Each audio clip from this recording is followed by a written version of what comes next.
And a big thank you to the sponsors of this podcast. OpenPhone is the #1 business phone system. That's OpenPhone, OpenPhone.com/earn for 20% off for 6 months. And cancel your unwanted subscriptions and reach your financial goals faster with Rocket Money. Go to rocketmoney.com/EYH today. The biggest lie or illusion of the ego is when you think that I'll be happy when. I'll be happy when I lose weight. I'll be happy when I have a six-pack. I'll be loved. But like, do you want to be loved because you look hot, or do you want to be loved for who you are? You can be miserable and skinny too. Like, I can say you can be miserable and be very fit. Yes. Yeah.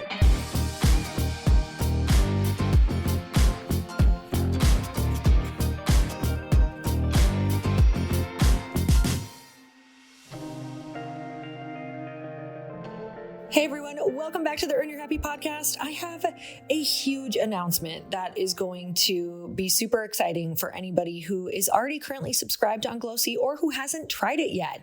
And as you guys know, if you are in a startup, a lot of times in the beginning, your costs are through the roof to get a product out because you're just not ordering a massive amount because you don't have the customer base yet. And so after almost a year of being out, I think we've been out for 10 months. We finally have been able to get our costs down because of our customers.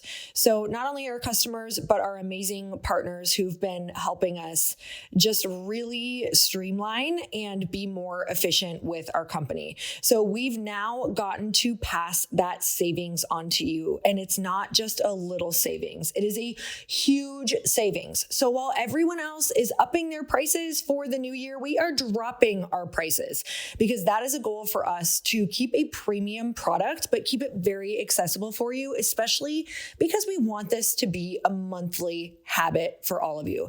So it went from $79 for our subscription all the way down to $59 a month, you guys. That is a $20 savings every single month.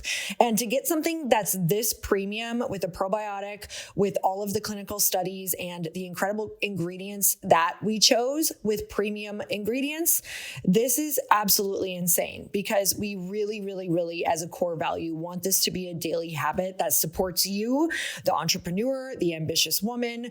Do not let your health fall by the wayside this year. If you want to be an epic business person, I'm telling you that you have to take care of your health, and it starts with these small habits. And so Glossy is all about helping you feel less bloated, helping you have the best gut health that you can have, and helping you look freaking amazing while you're doing it. I am all about skin this year. Let me just tell you, like, it is next level. I think it's because the older I'm getting, the more I realize this is the only skin that we get, and I better freaking take care of it. So I'm going to be sharing all of those hacks with you. I literally just ordered my red light mask for my face. I'm giving it a try before I tell you about it. I'm giving it 30 days because I'm not going to tell you what it is if it's not good. So I'll be sharing all of that with you. But for now, you can still use code HAPPY for 25% off, you guys. So 25% off of that already way lower price. Go try it right now. What are you even doing? Seriously, I don't understand. You should be on this every single day.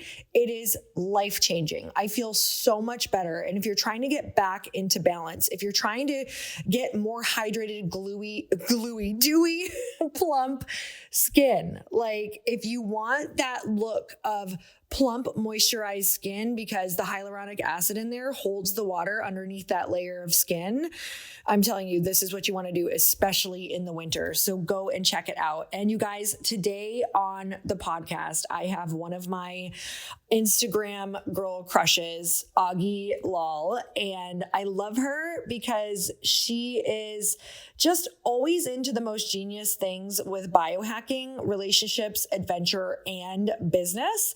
And I love watching her Instagram stories and just all of the things that she puts out. She teaches us about what it means to both biohack and bioslack. So you can gain the benefits of biohacking without it taking over your entire life and becoming your whole personality. And she opens up about her personal journey with health challenges and how that led her to discover the power of biohacking, but with a twist. She's all about finding the perfect balance between optimizing your body and nourishing your soul. We talked about what's normal during different stages of your cycle as a woman. I'm so not filled in on it, so she really helped me. And how working with your cycles can help you become even more productive and avoid burnout. And this is also really important to me because I'm one of those people who loves to be productive and I'm not sorry about it. But the thing I don't want is to burn out. And this part of the conversation is so important for everyone, but especially women to hear, knowing how we push ourselves and that there are optimal windows of pushing yourself during that time.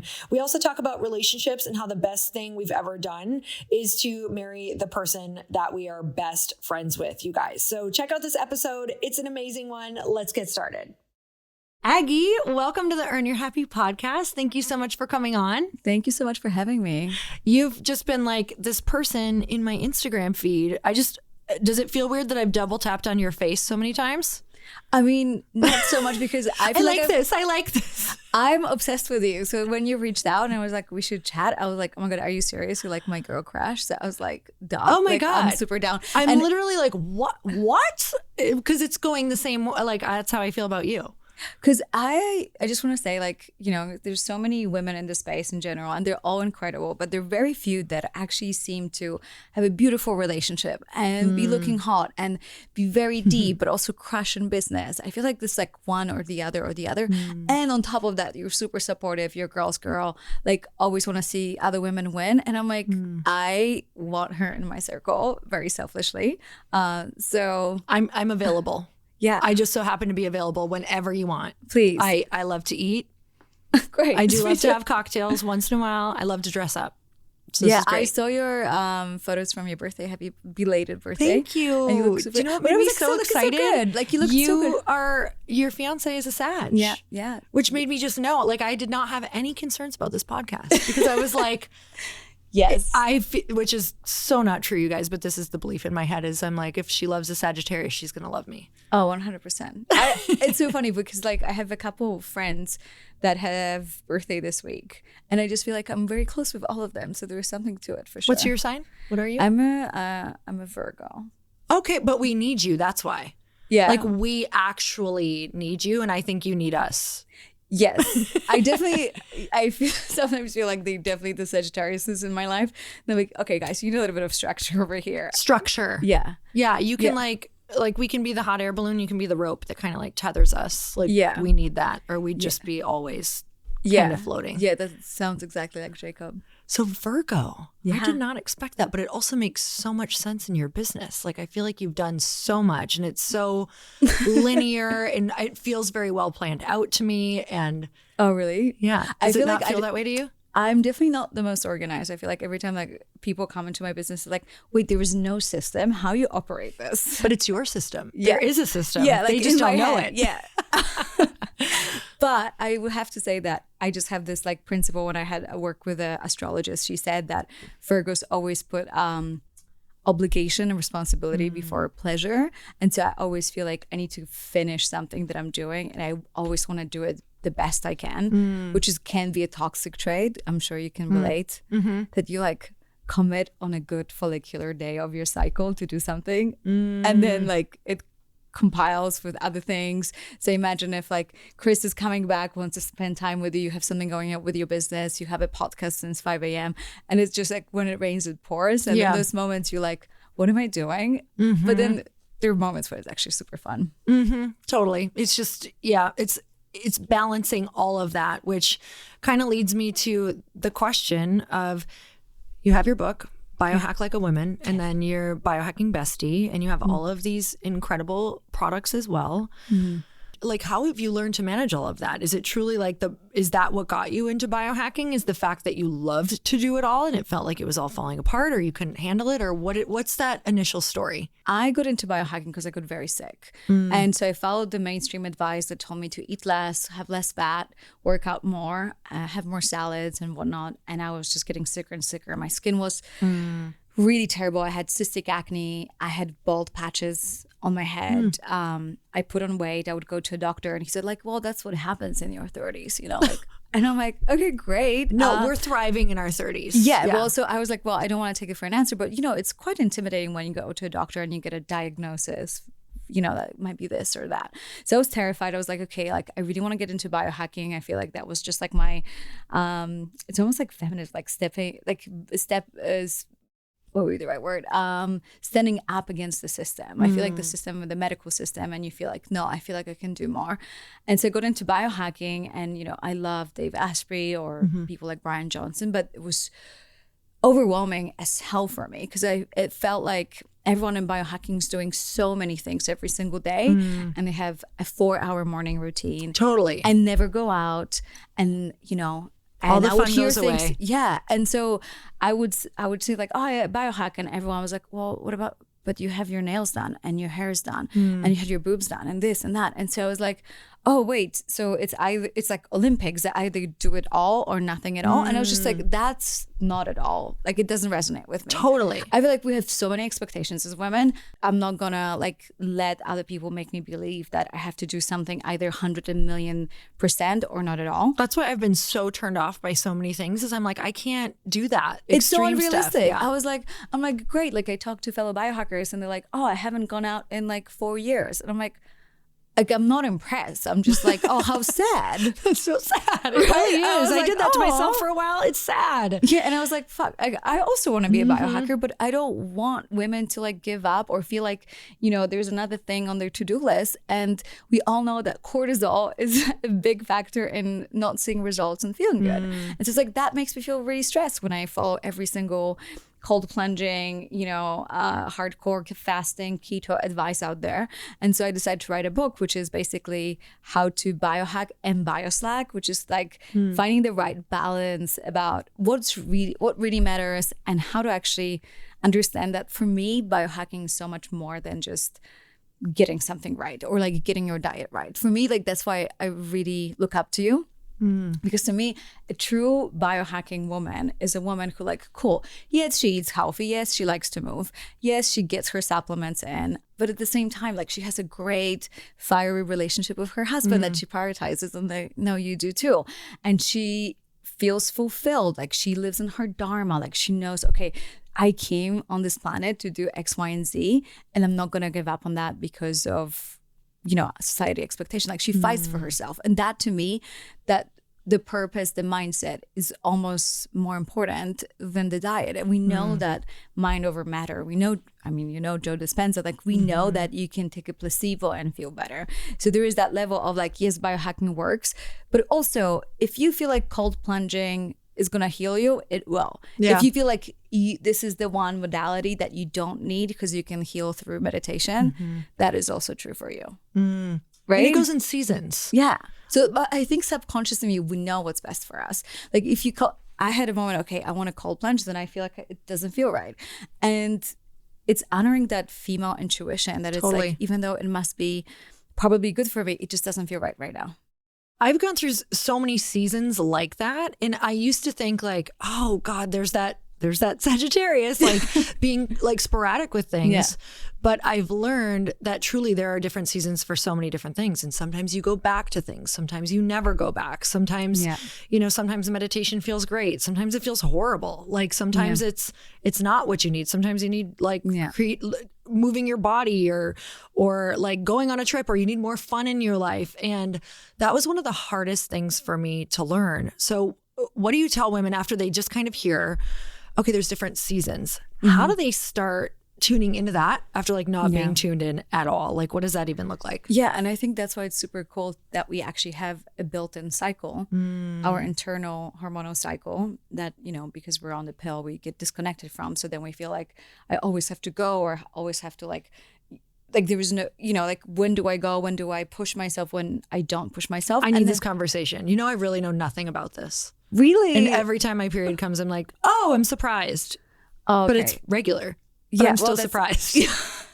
Okay. But I really need this conversation because I'm always like, why can't I push today? And it's so when you look at everything in nature is cyclical, right? And like the seasons. And so we women are the same. We have 28-day cycle and we go through seasons, which is like our inner winter, which is our menstruation, where we feel like we kind of go within, and it's a time for us to like be a little bit more introspected and connect with ourselves more, the intuition. Then we have our follicular phase and ovulation phase, essentially your inner spring and inner summer. So this is then where our estrogen peaks and we feel like, wow, like I feel good, like the good hair day, like you even look, I do notice that every month I even feel like I look different. Yeah, everything. Sometimes I'm a troll, sometimes I'm pretty. Yeah, this is completely normal, right? So this is when you're in your spring and inner summer. So I'm just coming out of my inner summer and I just know that this is like, oh, I feel good about myself. And you get a little, this is like nature, like trying to make you feel good so you procreate, right? Because this is spring where you're fertile. And then fall is you luteal phase, so your inner fall, which is essentially somewhere where you just feel like not really feeling it, and otherwise you would be pushing it. We want carbs. Well, carbs, but like also emotional carbs of like things that like make us feel good. And when you understand that you track your cycle, Cycle Bestie as well was kind of like help women get a little bit more regular with their cycle.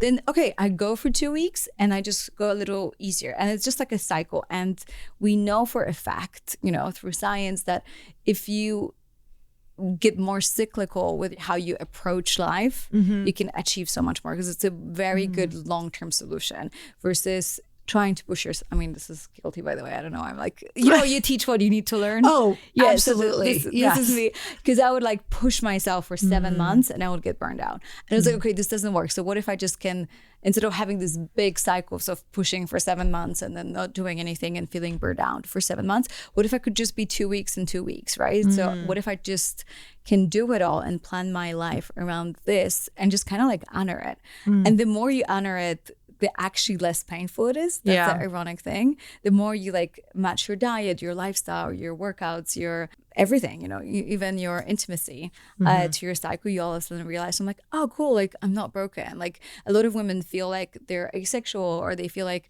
oh my God, like I don't know, like I can't get wet enough. And it turns out they're in the wrong part of their cycle. And if you get intimate at the right time of your cycle, you can actually realize that there's nothing wrong with you. And I can't tell you the amount of times women reach out to me that was like, I thought it was something wrong with me, or I was broken, or I feel like I was asexual. And this was just like, I feel like what you just said is half the battle. Like when we know that something is normal, it makes, even if you change nothing, it actually makes everything better. Like you can stop stressing, because I think that the amount of chatter and the cycle that goes on in the back of our head and the amount that drains our battery, like just that, the fact that you said, some women feel like asexual. They're not even sure if they are like, do they have this bone in their body of attraction at all anymore, even to a partner that they're like obsessed with. But so tell me a little bit about that for somebody who's like an entrepreneur, who's like hardwired, hard charging. How do you even set that up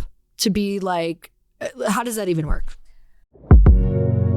I am so excited to share this next podcast sponsor with you, because I am not even kidding you. Chris and I were just on a walk last month, and we were talking about how we want to get separate phone lines for our business phones, because we feel like we're missing things in our business. And we also want to set boundaries with the time frame that we are answering messages. And we want to really have that line between personal and business hours as well. And you guys know that running a small business means that you're wearing all of the hats, and your personal phone literally becomes your business phone. And before you know it, you're juggling customers all day long, all night long. And if you coach people especially, or you text people on your phone, this is really where it starts to feel like it becomes impossible to manage with your personal number. And that's where Open Phone comes in. Open Phone is the #1 business phone system. They'll help you separate your personal life from your growing business. So for just $15 a month, the cost of a few coffees, maybe 2 coffees for me. You get complete transparency and visibility into everything happening with your business phone number. So OpenPhone works through an app on your phone or computer and integrates with HubSpot and hundreds of other systems. They use AI-powered call transcripts and summaries, so you'll have a summary of your phone call with action items as soon as you hang up. And if you miss a call, automated messages are sent directly to your customer, meaning you'll never miss an opportunity to engage with them. So they also have won multiple awards by G2 for software reviews and are trusted by over 50,000 businesses. So right now, OpenPhone is offering 20% off your first 6 months when you go to openphone.com/earn. That's OpenPhone, OPENPHONE.com/earn for 20% off for 6 months. OpenPhone.com/earn. And if you have existing numbers with another service, OpenPhone will port them over at no extra charge. The start of a new year is the perfect time to get organized. And if you guys didn't know, I choose a word every single new year. And my word this year is actually organized. So it's huge to set goals and prioritize what really matters most. And for me this year, it is organization, systems, and streamlining.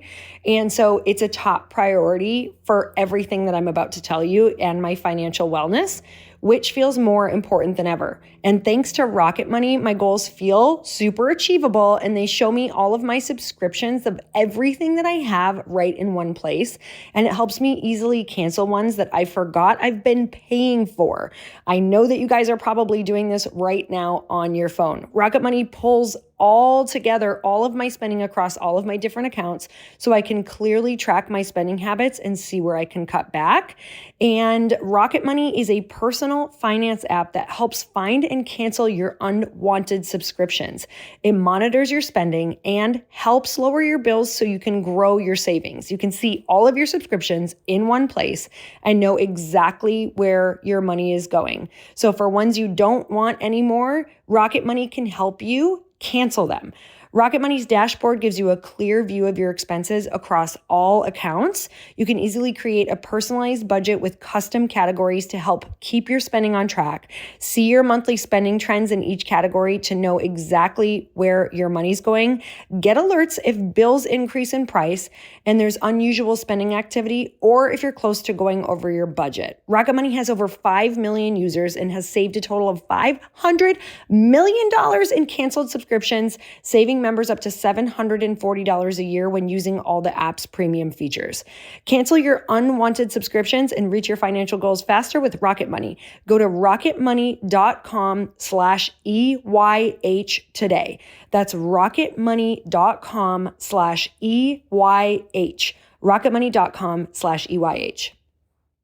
I think you actually mentioned a very good point. I think just like you always like, oh, let's normalize this and that. But at the end of the day, like, you know what's best for you. I feel like because we outsource our power, we feel like we always look for validation. Is this what I'm going through normal? Like, is this normal? I feel like we as women often ask that question every single day. Always. Yeah. Is this normal that I'm getting bloated? Like, if I pulled up my DMs right now, this would be number one question. Is this normal that this is happening?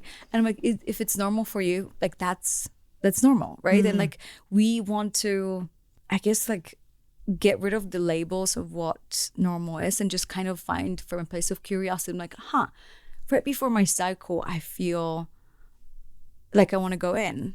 It doesn't matter. Even if science told you otherwise, if this is how you feel, 100% honor that, right? This is how you operate. And like, kind of just creating your own standard and your own baseline of what's normal, instead of just looking for like me or for you or anyone on the internet to tell you like, okay, like, but what is normal exactly? I'm like, whatever you decide it to be. I really believe that there's, on top of everything else that we're doing, that like mindset, mind over matter, where you can really just like reclaim your power, but feeling like, okay, this is what's gonna be my new normal. That is, and like claim it.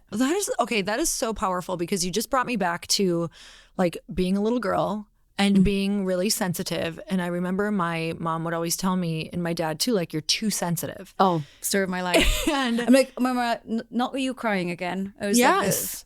And so guess what I turned into? Like, I couldn't feel feelings until like 4 years ago. Like we could I sit got here. goosebumps when you said that. But You could it's tell like me the saddest thing ever, and I'd just be like, like I would know it was sad, and I would feel like empathy. Yeah. But I couldn't get my tear ducts to respond. Like I couldn't like actually feel it, because everything, exactly like you said, like as women, I feel like we've outsourced, like, how should I be? Yeah. Oh, okay. You don't like that? Okay, I'll be something else. The pressure to be a good girl, insane. So like when you're being told you're too sensitive, you immediately shadow off that part that is that, which is probably your superpower. And that's why you're such a good interviewer. And that's why your podcast is so successful. But like, if you weren't sensitive, like you would just not care. But you do care. And that translates in everything you do. And that's why people love following you. That's why they love your product. Because I guarantee the way you do business, because you care and you're so sensitive, is so much better than someone who doesn't care. Oh my gosh. I feel like for women hearing that, it's so powerful, because there's a part of them that's like, oh, do I have what it takes? Do I have the backbone? That's why you will be successful. And thank you so much for that. And truly, like when I started tapping into that, that is when my female relationships, like my girlfriends, like we just became so close, and it's like unhinged. I'm obsessed with it. Like I can't believe what, like allowing myself to feel that sensitivity and like just little things. Like I noticed when you cut that part of yourself off, there's parts of you that I noticed around girlfriends. Like I'm a very naturally affectionate person, but I didn't allow myself to do that. So like if a friend is sitting next to me, like I want to braid their hair or touch their back or like hug them, or like, you know, when we're doing like weekend trips, like you could just cuddle on the couch or whatever. And I did not do any of that, to the point where I was like, oh gosh, am I allowed to? Yeah. Is this? And that was cutting so much of who I am off, that it's like the allowing to do that changed my life. So let's start there. Like, how do we start allowing ourselves to like let that be normal, though, and allow ourselves to step into these things that we want? What have you had to do in your life? Yeah. Give me an I had a example. reflection. So funny. I didn't remember this memory for the longest time, but growing up, my parents would call me sticky tape because I would constantly want to like hug them all the time. And they're like, I would like stick to everyone. Yeah. I wanted to hug them. And then like, obviously I moved to Australia when I was 18, and I remember I would just like wanting to hug people. And I remember like friends sat me down and like, have you heard of the concept of personal space? Oh. And I'm like, no, what is that? And they're like, you're too close. And I'm like, okay. And I remember feeling so embarrassed. I was like, oh no, it was made me feel like there was something wrong with me. But like a part of your whole life, then you feel like shame. Yeah. And it makes me want to cry, because I was like, oh damn it. Like I'm the same like you. I don't touch people as much because I notice it's between Polish and American culture is very different. Yeah. But it's still like when I go back to Poland, I sit on my mom's lap and, you know, get really cozy. And it's like, it's so funny because that's your inner It's power. your natural inclination. Yeah. Like, and then it's like we had to unlearn it, and then relearning who you truly are is like such a beautiful process, right?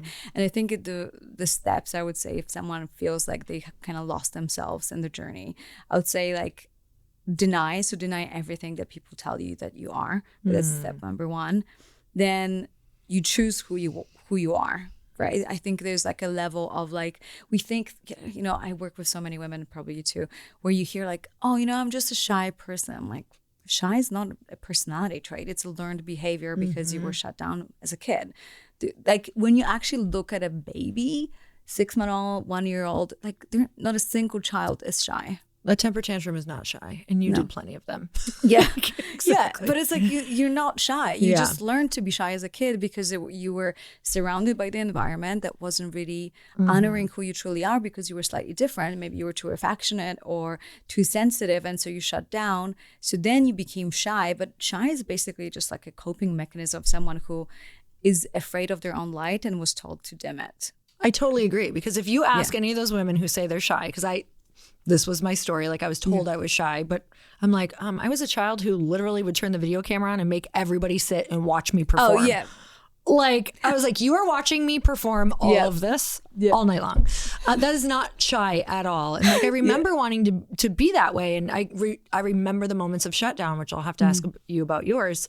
But when you talk to someone who's shy, I guarantee they're like, well, when I'm around the right people, I'm not shy. Well, that means you're not actually shy. Like you said, it's a protection mechanism. Yeah, because in the past you must have not felt safe enough to shine, which is like, I'd say it's a disease way more common than a hormonal disease among all women, you know? And then when someone else shines, like another woman, we feel like jealous or competitive, or we feel like that's not okay because she shines. So that means that she takes away my light or my attention, like, which is how is she allowed to do that? Yeah.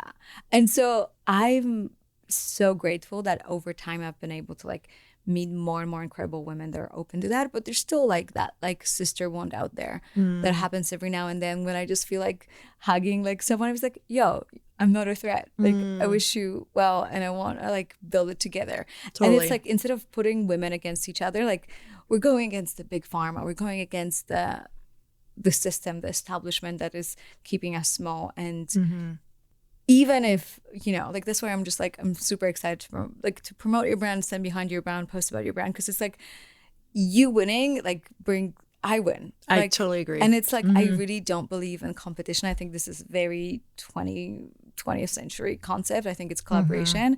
Especially if we all get together. I would love for my customers to like get to know your product as well. Of course, like they like, because at the end of the day, it's like everyone wins, right? Like, it's also understanding consumer behavior. Like I thankfully understood a long time ago, because I'm a consumer. I literally was like, okay, I am the consumer of all consumers.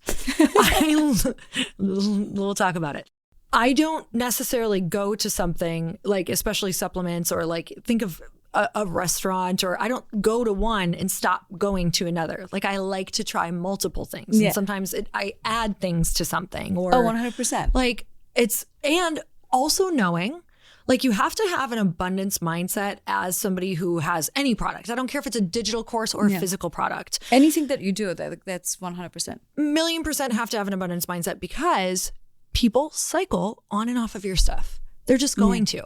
And if you try to grip people and grip your customers, you'll actually destroy your business, because you need to focus on just having the best possible product and like the best possible business and the best possible thing for those people, instead of focusing on keeping someone that wants to go somewhere else and try something else. I'd rather have them go try something else. Like if they're feeling called to something else, it either means I didn't do a good enough job, or it's time for them to cycle off of whatever it is that we're doing. 100%. And it's funny because I teach a lot about abundance, and I feel like that goes hand in hand with biohacking, because I was just like, who cares if you're healthy? But like so many women out there are healthy, eating the right thing, but they like barely make ends meet, or really are like dying in their day job. And I feel like, oh my God, it's literally sucking my soul out of me, and I want to really start a business. I'm like, cool, like even if you eat healthy, but you're in a situationship or in a work situation that you really hate,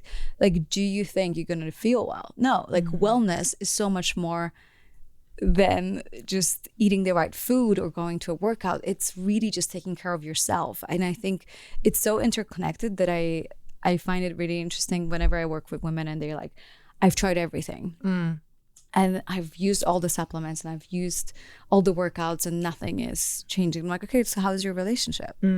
I'm like, oh yeah, though that doesn't matter. You know, my husband's terrible, and you know, I have no relationship with him whatsoever, and I hate my job. I'm like, okay, there you go. Like, oh my God. So this was, I started in the fitness world. I owned a gym years ago. Oh my gosh, it was my main thing. Like the main thing. Competed in fitness competitions for 10 years, was on 11 fitness cover magazines, like fully started there, owned a gym. Training all of these different women. And then I had an online membership for 9 years where we would do, we did like fitness challenges for 3 times a year. And this is back when Facebook was amazing, but I would have 40,000 women on fitness challenges. And I was like comparing myself to a friend who was having like hundreds of thousands, and I thought I was doing terrible. And now I'm like, oh God, those days were so good. So started in that. So a lot, I mean, that's an influx, you know, you work with, I mean, your following is crazy. I can't even imagine the amount of inboxes you get, because you really focus on health and wellness, of women wanting those answers. But going back to that, it's always that. It's so holistic, because whenever I would work with women, it was the same exact thing. Right? They're like, why isn't this working? Why isn't my body changing? And then when you start, you know, especially when I worked one-on-one with people in the gym, I was like, you have a belief that you're not worthy, or you are so stressed out about making money, you can hardly afford this session and it stresses you out. And so the thing that you love is actually a stress. So there's conflicting beliefs here. Like it's so much about the belief system. It's like 100%. Biohacking your brain and your beliefs. 100%. And like it really goes hand in hand, because you know when you don't feel good in your body, it's really hard to get you out of the funk. I was like, when I was really ill, there was no amount of Tony Robbins that would get me, if to feel good. Because there is a part of you that biologically, when you don't feel great, it's you really feel like you're pushing to feel good. But if you can take over your biology, you can take care of your hormones, your glucose, right? So you feel like, okay, like I feel good. Like I feel like my gut is healthy.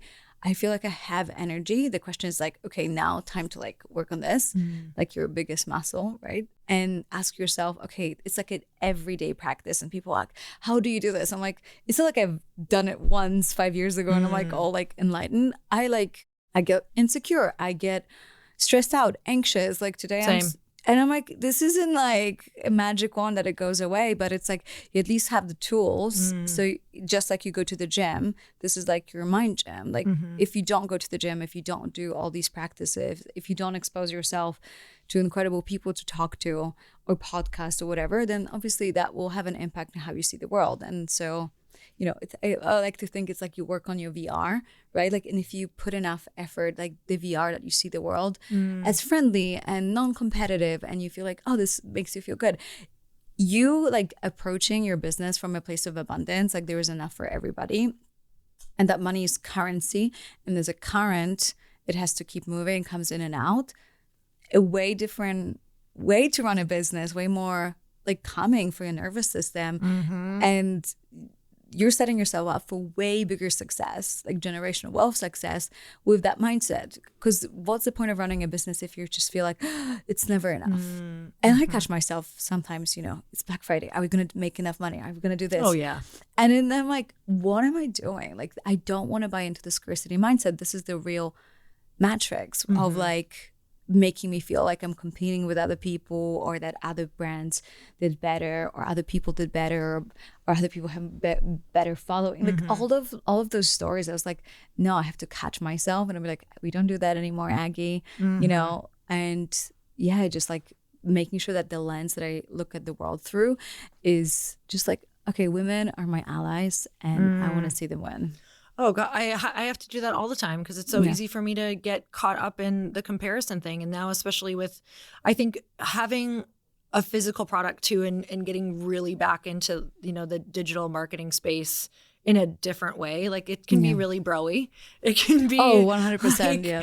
You can get really caught up in feeling like you're not doing anything in your company because everybody's always talking about who's doing the most, out there right now. So I'm just like, okay, you've always known that does not work. That hasn't worked for me in the fitness world when I would compare myself to the person at the top. That didn't help. It makes you feel like you're doing nothing when really you have this, you've done so much. It's beautiful. You have a beautiful life and you're comparing to these other people. It's like the worst spot for me. And also to the highlight reel of those people, not even to their actual life. That's so true. Right? So that's the illusion that if you actually, because I have never wanted to be another woman whenever I met them in person. Because the moment you meet someone's energy, even if they're beautiful, like, oh, whether the energy is beautiful, but there is something, like you get the full picture and you just like can admire and be like almost like in deep awe of somebody. But I never wanted their life. But I feel like on social media, I catch myself like, oh, wow, that life is really cool. Because I don't know these people and I haven't met them in person. And I'm sure you can, I mean, we've met a lot of people through social media and then in person, right? Like I'm sure, I mean, hundreds of people that I first follow and then met in person. And sometimes it's like, oh my God, amazing. And sometimes it's like, never meet social your media heroes. filters the reality. Like so I had this amazing thing happen to myself where it's like one of those, you're like, thank you, God, for that little insight.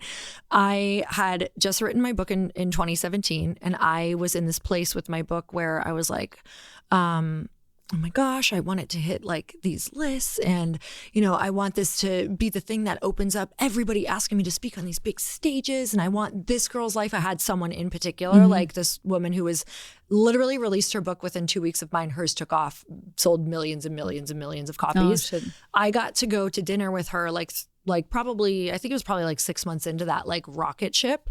And she had been booked on, I think at the point where I had dinner with her, it was halfway through the year, and she had spoken on over 140 stages. Now, Wow. before the book came out, if you asked me if there was that much demand, I would have been like, well, yes. I mean, this is like the career I want. Like, let's go. And I got to go to dinner with her, and she literally was like, I don't know how I'm going to do this. I'm exhausted. This is not the life I wanted. Like, I'm not enjoying any of this. I'm about to break down. Everything is falling apart. And God was like, there you go. What do you think? Like, do you want this? And it's like online, everybody wanted her life. And in person, she was like, whoa, whoa, whoa. Like, let me just tell you what is actually happening and what this feels like. And so online filters all of that, because you don't get like the, oh yeah, that looks great, right? Like the constant photos and the cheering for people, or just like it's such what an that instant is. validation of what you do. And I feel like when we have a mission, we have a book, obviously it's so nice to feel like it resonates with people. It feels incredible. But I caught myself doing the same thing where I felt like I want to do as many podcasts as possible. And, everyone's like, you should get a PR. And then I did like 7 or 8 interviews, and I'm like, I give so much energy and presence. And I was just like, it doesn't feel like the quality versus quantity. I was like, maybe I can do less podcasts, but actually probably be able to drop in and feel like that the way I show up is very different. And I watch back some of these podcasts, and I'm like, I can tell I'm so exhausted. I lose my train of thought. I don't remember what I was saying. It's just like, you're human, right? Like I'm running my own business. It's not like I just go out and like do podcasts. Like, so maybe more isn't more. I know it's like I keep having to hear this message over and over. Yeah, no, this is a note to self, because in 5 minutes I'm gonna go on Instagram, see someone speaking on stage. I'm like, wow, that's so cool. Maybe I should do so much.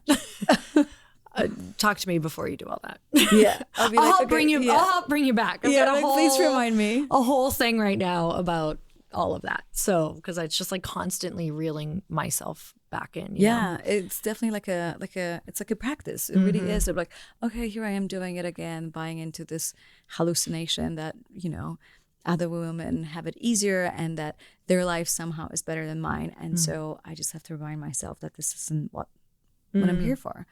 Yeah. And that's why I think the bottom line is community. Like, if you have other women in your circle that can remind you of what's important, that's really helpful. Or people in general. Everything. But because it's like, it's hard to anchor on your own. And I think my personal experience, I try to do everything on my own. Very independent. I'm like, I don't need anyone's help. I don't need men's help. Definitely. I'm going to do it alone. I'm like, cool, like you can do it alone, but like we're not meant to do it But alone. it really sucks. We're not an island. Yeah. Like it's a community. We thrive through community. We know that people that live the longest, it doesn't really matter. They're trying to come up with the best anti-aging diet and like all of that stuff. But at the end of the day, we look at people that live the longest and they live in the communities. I know, and they get to eat bread, and sometimes they even drink a lot. Sometimes they smoke cigs. Yeah, and then you're like, truly, I'm like, it's in community. It's like movement and in community. Yeah, 100%. And just like nature. And so when we focus so much on what to eat. And it's like, should I have a steak? Should I not have a steak? What about the carbs? What about the keto? And I'm like, does it really matter? Of course it matters a little bit. But like between you and I, like I would focus on like really living a fulfilled life and getting to ask yourself like some uncomfortable questions of like, what am I here to do? And like, how can I step into my fullest potential? That is finally, it only took me, 25 years. That is finally the realization that I'm having is, because I come from a heavy family. And so, I went on my first diet at 8 years old. Huh? Oh, heavy as in like, okay. Oh yeah, overweight. Overweight. Okay, yeah. And so I think the initial obsession with fitness was like, anything to not feel the pain of being overweight, because you get made fun of it for it as well. And that just causes a lot of I thought that being fit was like a protective layer from everything. Like that's what I believed. Like if you look like that, you must be shielded from all, right? You must be popular. There's you must so have much friends. judgment about that. My parents were also like bigger, especially my mom. And sorry to interrupt, but I just felt really called to share that. Like growing up with parents who were made fun of for their looks, when people's like, oh, your mom is like maybe lazy, maybe she's this, maybe she's that. And my mom wasn't these things at all. Yeah. And I felt like these labels were so unfair to people that are a little bigger. Totally. That I feel like a big part of what I do as well is just to show people that it like it's still the same person underneath. Like I'm the same person. My mom lost, I think 60 pounds recently, and everyone's like, oh wow, like she's this and that. I'm like, it's so funny because like 5 minutes ago you didn't think she was those things. So it's like we attach so much value to people, and it's at the end of the day it's like a chemical imbalance in the body based on self-worth and a little bit of science of what works, what doesn't. But anyway, sorry to interrupt. Yeah, but I just felt like it also makes me think about, one of the big things when I got into fitness and trying to eat right, I just remember finding myself like trying to fill this void that I didn't know what it was. And I know that this probably happens all the time in your community, and I'm so curious about yours. But I would find myself, even like once I quote unquote got fit, like what people would think, like I was in the fitness world, and I would stand at the fridge, and it was just like I had just eaten something, and I would be staring into the fridge, which just felt like this abyss. And I was just like trying to fill something. It was like this deep void that no matter how much food you eat, it's not filling. And it's just like, I think that is a big thing for women. Did you ever experience that? I mean, I think that summarizes everything essentially, especially for us women. I think that's why it's so important whenever I hear a guy share a diet and it's like, it's so simple. You just eat less and move more. And I feel like, oh, it just sounds like you've never lived with a woman in your life or never interacted with a woman, because for me it's so much more complicated, so much more nuanced. And even if you like, because what's the goal? Cool, like you're gonna get a six-pack, but then if you still feel like this isn't it, like was it worth it? Right? Like you can be miserable like and skinny too. Like I can say you can be miserable and be very fit. Yes. Yeah, so it's like I think we often think that like the biggest lie or illusion of the ego is to when you think that I'll be happy when I lose weight, I'll be happy when I have a six-pack, I'll be loved. But like, do you want to be loved because you look hot, or do you want to be loved for who you are? So every time I feel like I catch myself like, wow, like I wish I looked prettier, or I had less, like I was smaller or skinnier, and then I'm like, so that more people like me. But would I want to be friends with people that only care what I would look like? No. So why do I care in the first place? If people want to be in your life because how you look, they shouldn't be in your life. Right? So like, so what are we trying to achieve? Oh my gosh. I was on we just went to Italy, and we have these friends who always keep us really grounded because they're expats, but they moved to Florence. Oh, wow. And they are like, every time we go there, they're like, nobody talks about work here, so don't talk about work. I'm like, okay. And we just end up having the most amazing meals, like incredible wine, incredible conversations. And I'm like, we've been in each other's lives, I think, for 15 years now. And the guy is now, I think he's in his 50s. He's in his mid 50s. And it's like these realizations like, oh, like we're all aging. Like, and I don't see it though on people that you just fucking love and you just drop in with, you know what I mean? Like I was just sitting there having this realization of, wow, you're ageless when you understand like to surround yourself with amazing people. You're ageless. I feel beautiful around them all the time. I could look like a troll under a bridge, and I'm just like, they are my people because we are talking about the real stuff, and they knew me before anything had ever even happened in my life. And not that you even have to do that, because there's people in my life who I've known in the last year, but we're into the same things, and it's like the real things that when we're 70 we'll still be talking about these things. But like if you are into the real things, if you really look at someone, so like there is no way not to think that you're beautiful, because your soul is beautiful, nothing but beautiful, because we're all one. So your beauty is my beauty. Totally. And this is like comes back to the mindset and your spiritual views, whether like if it's 5D consciousness in a way that we believe that we're all one, or we separate. Do you believe in more like an ego-based consciousness, where it's like, well, you are you and me is me, and we kind of have to keep it competitive? But if you truly tap into this feeling that like we are one, and me seeing you win is also makes me win, and that I see you for who truly you are, and who you are is not your body, not your beautiful hair, not even the fact that your name is Lori. It's just like the soul. And like, there's no way not to be in love with that and not be in the awe of the true essence, the feminine essence in you, because it's also within me. And so if I love myself, I'm going to essentially love you.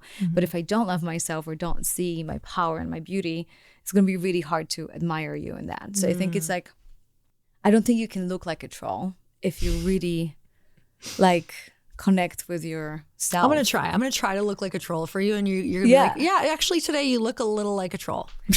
I honestly feel like the magnetism, like some of my best hair day is like no makeup, no nothing. It just comes from that like deep fulfillment, doing what I love, being on the beach in Europe. And I was like, wow, no makeup, no hair, you know, doesn't matter what outfit I wear, I'm just fulfilled. I feel like at peace. I look great. I look beautiful, right? I don't try. Like it's an energy. It's like a magnet. Yeah. Yeah. It's not even, you know, there's been so often where you think someone's beautiful and you meet them and it's like, ooh, yikes. That is no longer good looking to me. Like, I don't know about you, but with like going through phases, like dating men in the past, like way past for me, probably not that past for you, but way past for me. I remember being like, oh my God, he's so gorgeous. And then you talk to me, you're like, hideous beast, like, and you can't disconnect do it, right? And that's what I mean. Like when it comes to social media, you don't really feel the energy, so it's really easy to compare. If you're like, oh my God, this person is so beautiful, and then you meet them and you can't even see their beauty because the energy is so loud that you can't hear what what they look like. What are you right now? Like what are you working through at this moment? Like what's something that you're finding that you're really maybe is a mountain that you're climbing? I would like to show up more vulnerably on social media. And it's that tough balance, because I feel like when you don't show the struggles, then you're like not vulnerable. When you show that you're crying, it's that why you're filming yourself crying, or like when you're upset and you're like, fuck, it feels like I can never win. Because I think that's the most inspiring thing. It's like the strength of showing up every single day, no matter how I feel. I'm here on social media, and I feel like I don't want to just share my highlight reel, but you know what it's like when shit hits the fan. It's not exactly the first thing you do. It's like, oh, let me just turn my camera on. Yeah, let me go live. Hi guys, so I'm having a mental breakdown. But I would like to share that because it's a very big part of who I am. Like I go through ups and downs. I overcommit. I get stressed. Then I feel like I'm on top of the world, and I have great mindset. And so I wish I could get better at storytelling and communicating how normal my life is and how quote unquote uneventful in a way. But it's just like, but that's the most beautiful, like the best days. I think you can agree. It's like the days that you can't even translate into a photo. It was just like such a good, delicious day. Had a good, deep conversation with my friends, and like I felt so connected, and I felt so good, and I had a delicious meal, and I felt fulfilled, and I snuggled with my pet. I don't know if you have a pet, but I have two pets. Oh, okay, so Sheepadoodles, large sheepadoodles. I have a cocker named Peanut Butter. What's her name? Peanut Butter? Yeah, it's a boy. It's a very masculine name. I don't know why people always think he's a girl. But mine's Bonkers and Bananas. They're both boys, but we could have Bananas and Peanut Butter Bananas and together. Peanut butter. Yes, please. That's so cute. Bonkers, Bananas, and Peanut Butter. But when you look at like Bonkers or Bananas, you can see like, wow, like it's so funny how like the joy, like I wanted more of that, you know? And I feel like because I have this like weird conditioning that I feel responsible for everyone's feelings and emotions, and I feel like I have to earn my happy in a way, but maybe I don't. I get it. Where do you think that came from? Why do you feel responsible for everyone's emotions? I think when you're like a very hypersensitive kid, you immediately pick up people's feelings and you internalize them. You feel like it's because of you. And so you try to like... Did you ever get that like clear message as a kid or not? I mean, I've been told that I'm like way too sensitive growing up. And then I think if you're in a coaching space or like, you know, self-growth space and you help other people, like it's usually because you want to help yourself in a way. Totally. Right? For sure. So that's all I'm doing here. That's why we're talking. You need a therapy without By the telling way, you need selfishly therapy. for me, I'm so sorry. Yeah. It's like with the podcast, because it's just like you feel like, well, I'm sure you do a podcast because you wish you had those conversations and access to these people 20 I just wanted years deep ago. conversations and like I wanted answers. Yeah. For sure. So I would say that would be like my biggest goal right now, to like just being able to like tap into that joy and not feel like I'm responsible for other people's feelings. I love that you shared that, because literally my goal right now is to be more authentic, like figure out how to be more authentic online, because that's not my natural inclination to be like, wow, this is my 5th sucky day in a row. I'm getting my ass handed to me in business. Let me just tell you what happened. I feel like I'm failing. This is sucking. I lost money here. I had to let go of this team because it was a bad decision on my part. Like, that's not what we feel like, well, I would honestly, I would do doing. it, but because there's other people involved. Yeah. I'm like, I don't maybe want to share like, hey, like I had to fire somebody, or right, you know, because it just feels like totally, it's not like exactly something I'm super proud of. Like, yeah, some of that stuff you can't necessarily share in real time because there's people involved. Exactly. Yeah. So I was just like I really want to, and I think it's just like, and giving people, allowing them time. Like my Jacob, my husband, met his biological dad for the first time a year ago, but he only shared that like last month. So I was like, cool, like that's his decision, even though it was such a big part of our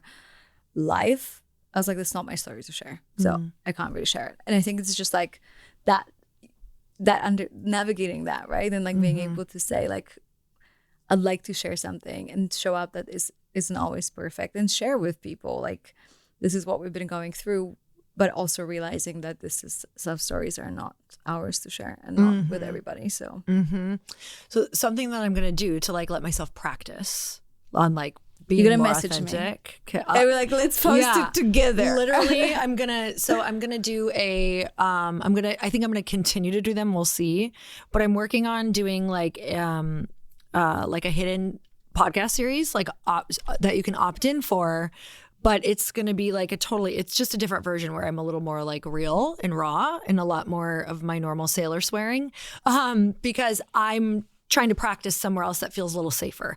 And so if they're opting in, if it's my people, I feel like if you're a hater and you do that, like that's fine, whatever, go for it. But it's like, how can I create these safer spaces for me to practice on that until I feel comfortable enough and get some feedback from people who I know, if you're like opting in for that, where I'm like, hey, this is going to be a lot more real and raw, then great. Like you opted in for it. Where I think right now what feels different is, I think some of the myths can be, and when I've seen some people like either get canceled or like people get, really upset with them, it's typically because they've been showing up online a certain way, and they decided to like maybe let a little more of themselves out, or they got caught being themselves, like truly being themselves. Yeah. And so the goal is to let yourself more out before you quote unquote get caught being your real self, and you disappoint you have a mass disappointment of people who feel like they got bait and switched. Yes, but I also feel like it's so annoying in a way that we got to a point in our lives where people are like, I'm so disappointed. I'm like, good. It is annoying. It's really like dumb. You are an adult. You are capable of being disappointed. Like, right. And it's also not my job. So like when I worked with my coach, and she was like, oh, I met this person that I like looked up, and they're like a really big motivational speaker, and I look up to them, and I met them in person, and they were terrible to me in person and out of integrity. And she's like, but it's not his fault. Like, you idolize them. It's true. You fully aware that this is what they post on social media, like publicly.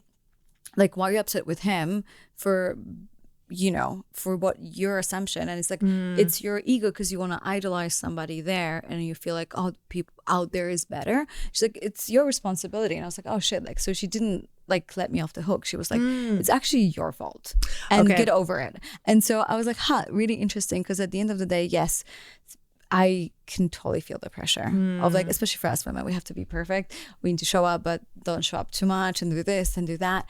But at the same time, I feel like this is an insane expectation of social media to be everything all the time. And then when you do something quote unquote wrong, it's because people that are watching you or following you aren't embracing their own shadows. So it's always that idea that like, oh no, I would never do that.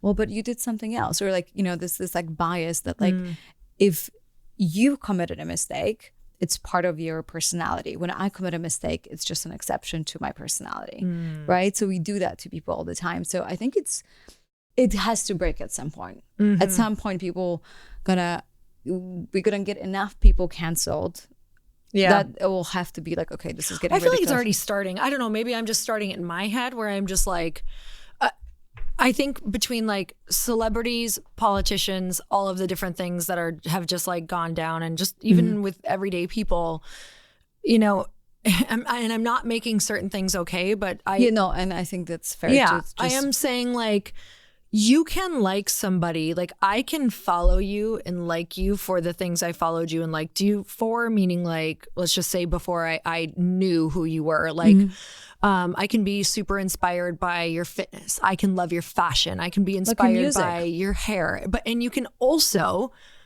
be parts of you that I don't love, you know, maybe there's, who knows, maybe there's parts of you I didn't love, or maybe there's, you know, you do things, who knows, I don't even know what it would be, but that can also be okay. Like I can follow somebody, like you said, like I can follow a musician and hate their, you know, spiritual or religious or political beliefs, but I can still be like, I can separate the fact that I can like their music, you know? Yeah.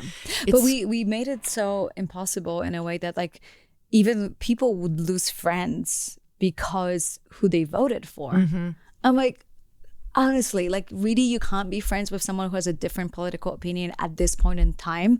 Like really? So you just want to live in this bubble when you all agree? Like it's just not sustainable. We're going to get to a point where you and I are not going to agree on our freaking water or the movie we want to watch. And we no longer going to be friends. So we just created this like impossible standard. I'm like, cool, like, can you like someone's music and acknowledge they're not a good person or not a good role model? Like no one said that musicians, actors, influencers are role models. You're signing up to their VR, their channel, and it's up to you to make the decision whether you're going to look it up or not. But I feel like it's getting to a point where people have to realize, oh, look, I looked up to this person and I'm disappointed. I'm like, and then what? Then you have to listen to yourself because it's like, I don't know what to believe anymore.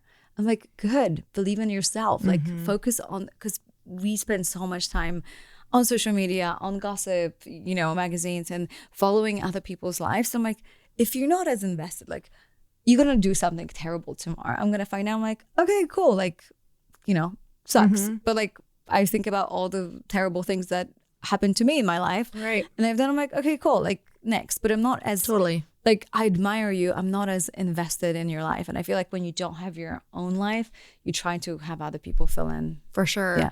Oh my God. Before I, you know, in the past when I wrote a book on female like friendships, essentially, and I had this checklist that I always wanted people to hit. Like I needed these certain qualities and things in friends. And I was just always disappointed because I didn't know I had this checklist.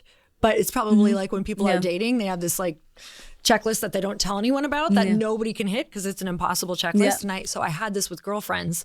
I like did not struggle in my romantic relationships, but girlfriendships, it was like I was constantly disappointed, like constantly, because I had this checklist I wasn't even telling them about that I just assumed that they should know. That they didn't hit. Oh my God, as soon as I got rid of the checklist, it was like, I can now understand that there are so many different buckets for people to fill. And like, you know, because I'm so multifaceted, we all are, that I wanted them to be multifaceted in the exact same way as me. Like, I'm guilty of that too. Like so bad. I'm like, oh, you love business, but you don't like adventure? Too bad. Yeah. Like, who's your, yeah. Okay, that's so funny. I didn't think about it like that, but it's for sure like, we do it to our romantic partner as well. Like, you need to inspire me, be adventurous, be good in business, be good in bed, do all of these things, right? And it's like another checklist. Totally. And the checklists keep us from getting like the massive blessings that those people actually have, because we're so focused on what they don't have that we miss that this person is so good at fulfilling this certain thing inside of us. And I missed out on so many girlfriends who, thankfully, a lot of them like were still there when I actually realized how incredible they were. Like, you know, I have one who's just an adventure friend. Like she's not going to want to talk about business with me like at all. And I just hated that. I was like, oh, like I can't hang out with her because I really need this like business focus. And now I'm like, great, let's do a vacation where we don't talk about business at all. All we do is surf in Costa Rica. Like, let's just go have fun and not talk about any, like now I can compartmentalize these different parts of my life right down to my husband. The reason I have such a great relationship with him is I'm not making him be all the things for me, because now my friends can be those things, like fill those things in, and I can appreciate him for what he is in my life. And I think you just described the meaning of community. That we, again, glorify the perfect partner, the best friend, my, bestie, right? Like, oh, my best friend. It's the best friend of all of the friends. But the pressure to be everything as a partner, as a wife, or as a friend, you're like, dang, like that's like enough. Like I really love that you understand that, okay, out of the community of 20 people, this is my adventure bestie, this is my business bestie, and this is I have girlfriends that were just like dressing up, going to a restaurant and whatever. They're not the best biohacking friends, and I love that I have my science besties as well, and I have my biohacking besties, I have my going out besties, I have my adventure besties, so the travel besties. And when you realize, I'm like, wow, like I don't have to put that pressure of being everything on one person, and all of a sudden you just realize, I'm like, oh cool, maybe I don't have to be all of the things all the time either. Oh, it's the best. Right? I love that. It relieves all the pressure from you. And then if we keep the checklist, or we keep people on pedestals, I hate to break it to you, but you will turn 40 or 50 and have zero friends. Like I watch people in my life who, like parents or parents' friends, like they all eventually end up falling apart because they all want each other to like believe a certain way or, be a certain thing. I'm just watching these like very rock solid beliefs make them lose all their friends towards the last chapter of their life, which is that is like, if I'm taking a lesson from that at all, it's watching how these beliefs are making you completely lonely at the end of your life. And that is like not what I want. So really allowing people to be in those different compartments and love them for those reasons, Yeah, and maybe just not all necessarily put all the eggs into one basket, and allow yourself to like be friends with multiple people, right? Like it's just like, I think that is also healthier than just, trying to just pick the one person that you're the closest with. Totally. So what we're saying is the best biohack is community. 100%. I thought it was like what we're saying, we're besties now. But I was like 100%. So here's what we're saying. I'm glad you could all listen into this session. Yeah, no, I guess what we're saying is like, okay, biohacking is amazing, please do it. But at the same time, something above it all is that innate feminine intuition to like just nurture herself, nurture people around her, nurture like nature, like everything around her, and like bring that beauty into the life of everyone around her, and less pressure and like more fun, more joy that will heal you, that will cure anything that you're going through, right? It's the best medicine. And if you're ready for some other things, you have incredible tools, because I'm all about the tools. So many times in the beginning of my journey, or when I fall out of, like routine, which has happened multiple times in my life, and I'm such a routine-based person, a lot of times it takes like one thing or one product to get me back on. Like just if you just do one simple thing. So tell me a little bit about your product line, and if somebody's in that phase right now where they're like, oh, maybe this, they understand the community stuff, they understand what we talked about, but they also know something is kind of missing. Yeah. Well, the one product I'm the most proud of is Psycho Bestie. It's the first supplement that's phase specific. So you take one capsule for every day of your cycle, and it's a different formula for every day. So you get to like experience 25 different ingredients, but they're specifically designed at the specific time of your cycle. So it supports better ovulation, so better mood and libido, and less PMS and no painful periods, but also just like more energy and estrogen balance. So I feel like that would be I know many people who need this, and I need it. Did you say better mood during your period? Yeah. Do I take it every day of the month, or do I take it on my cycle? You every day of the month. So we basically at the beginning, you're always on a cycle. Yeah, your cycle is 28 days, and the period's only like 5 or 6, right? So like for the first 5 days, we take care of your menstruation. So make sure that it's like, it sucks less, essentially. The follicular phase, it's gonna, we're gonna focus on making you help with like energy, so your workouts are better. Like make sure that estrogen has to be the right balance. Too much estrogen, you're gonna put on weight. Too little estrogen, and we're gonna lose the glow, right? So it's like just right, a Goldilocks rule. So we have dim inside to make sure that it works. And then we have the hydroberberine, so it helps you with glucose spikes and all the other.